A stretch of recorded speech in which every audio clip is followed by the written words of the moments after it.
আপনি নিজে যেহেতু আয়না ঘরে ছিলেন, আপনি নিজে গুম হয়েছেন, সো এই জিনিসগুলো নিয়ে আপনি খুবই সেনসিটিভ এবং আপনি নানা সময় ভয়েস রেজ করেছেন। আম, গুম আইন পরিবর্তন করতে যাচ্ছে বিএনপি, গুম আইন প্রণয়ন করতে যাচ্ছে, সেই জায়গায় আসলে অগ্রগতি কতটুকু, কোন কোন জিনিস মাথায় রাখা হচ্ছে একটু যদি আমাদের বলেন।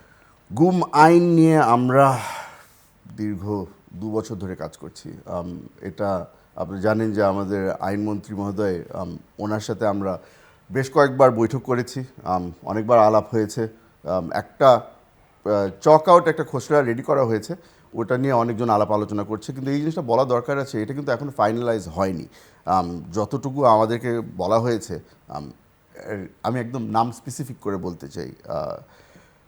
মীর আরমান, যিনি দীর্ঘ 8 বছর কারাগার আয়নাঘরে ছিল, আমাদের ইলিয়াস আলী সাহেবের ওয়াইফ, আমাদের মাননীয় এমপি, উনি, সানজিলা তুলি, আমি, আমাদের সাথে আরও কয়েকজন আছে যারা আয়নাঘরের এক্সপিরিয়েন্সটা ফেস করে এসেছে।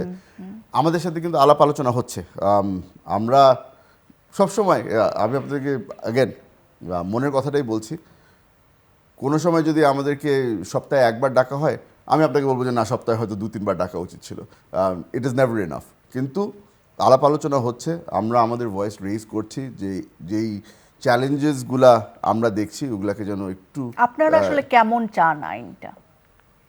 আমরা কেমন চাই, ইন্টারন্যাশনাল মানের চাই। যেই জিনিসটা নিয়ে আমরা বেশ কয়েকবার বলেছি,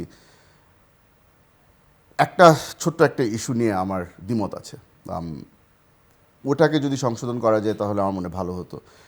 যেই জিনিসটা আমরা আগে ফেস করেছি ভিকটিম হিসেবে, ভিকটিমের ফ্যামিলিরা যেটা ফেস করেছে, আমাকে যখন গুম করা হয়েছিল তখন আমার পরিবার গিয়ে বলেছিল যে আমাকে ডিবি অফিস থেকে গুম করা হয়েছে, তদন্ত কে করবে? তদন্ত তো ডিবি করতে পারে না, এটা তো একটা ইন্ডিপেন্ডেন্ট এজেন্সি যার অথবা একটা বিরুদ্ধে ভিন্ন। অভিযোগ সে তো এটা করতে পারে না। এক্স্যাক্টলি, এই জিনিসটা নিয়ে একটা বড় চ্যালেঞ্জের মুখে আমরা পড়েছি, কারণ আমাদের আসলে ওই ধরনের ইন্ডিপেন্ডেন্ট কোনো এজেন্সি এখনো তৈরি হয়নি। তো আমরা চাচ্ছিলাম যে এই আইনটাও কিন্তু ইভলভ হতে থাকবে, আস্তে আস্তে করে ইভলভ হতে থাকবে। বেসিক স্টেপগুলি যদি আমরা নিয়ে নিতে পারি, আমার মনে হয় যে সেকেন্ডারি স্টেপ যেটা হবে ওটা হবে যে একটা ইন্ডিপেন্ডেন্ট এজেন্সি, যার মাধ্যমে এইসব ইনভেস্টিগেট করা হবে। এই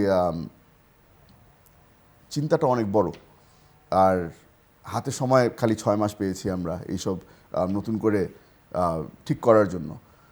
আশা করছি যে সামনের বছরখানেক, 2-1 বছরের মধ্যে আমরা পুরো জিনিসটাকে চক আউট করে একটা ফর্মাল আইনে নিয়ে আসতে পারবো। কিন্তু আপাতত কিছু না কিছু নিয়ে তো কাজ করতে হচ্ছে, কিছু না কিছু নিয়ে তো আমাদের কাজ করতে হবে। সেই কারণেই এই তড়িঘড়ি করে হলেও যে বেসিক আইনটা আমরা যেন নিয়ে আসতে পারি, এটা নিয়ে আমরা বর্তমানে আলাপ আলোচনা করছি।